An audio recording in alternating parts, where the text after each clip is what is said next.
Olá, meus queridos irmãos, sejam todos bem-vindos a mais uma leitura. Hoje, Esdras, capítulo 5. O profeta Ageu e o profeta Zacarias, filho de Ido, começaram a dar aos israelitas que estavam em Judá e em Jerusalém mensagens que haviam recebido do Deus de Israel.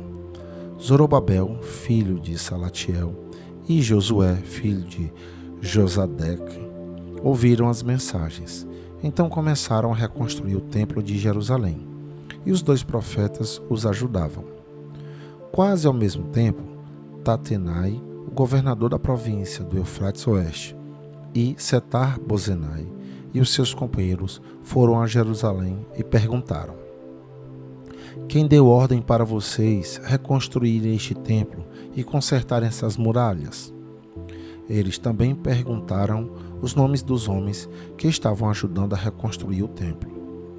Mas Deus estava protegendo os líderes israelitas, e por isso os oficiais persas resolveram não fazer nada enquanto não escrevessem sobre aquele assunto ao rei Dário e recebessem uma resposta.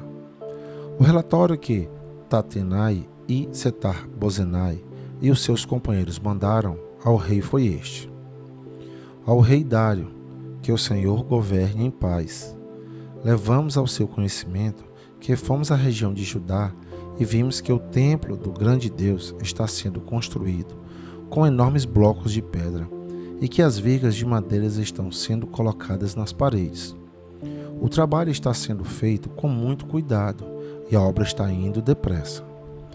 Então, nós perguntamos aos líderes do povo que eles tinham dado ordem para reconstruir o templo e as muralhas. Também perguntamos os seus nomes, para que pudéssemos informar o Senhor sobre quem são os chefes do trabalho. Eles responderam: nós somos servos do Deus do céu e da terra, e estamos reconstruindo o templo que um grande rei de Israel construiu e terminou há muito tempo.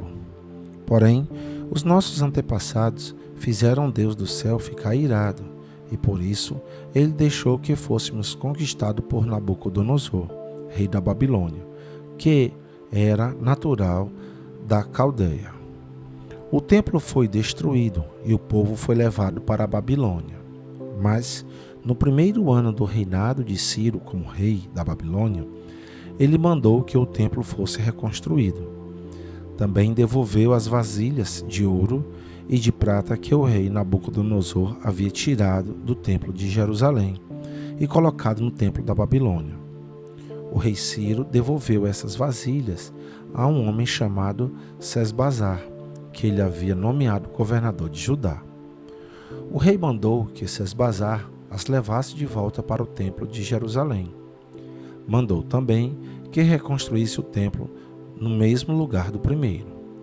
Então Sesbazar veio e colocou os alicerces do templo. A construção continuou desde aquela época até agora, mas ainda não terminou. Portanto, se isso lhe agradar, ó rei, mande agora dar uma busca nos arquivos reais da Babilônia, para saber se o rei Ciro deu ou não a ordem para que esse templo fosse reconstruído em Jerusalém. Depois, nos informe o que o Senhor quer que faça a respeito desse assunto. E aqui, meus amados irmãos, ficamos com mais uma leitura. Que a paz do Senhor esteja com todos vocês e até o nosso próximo encontro.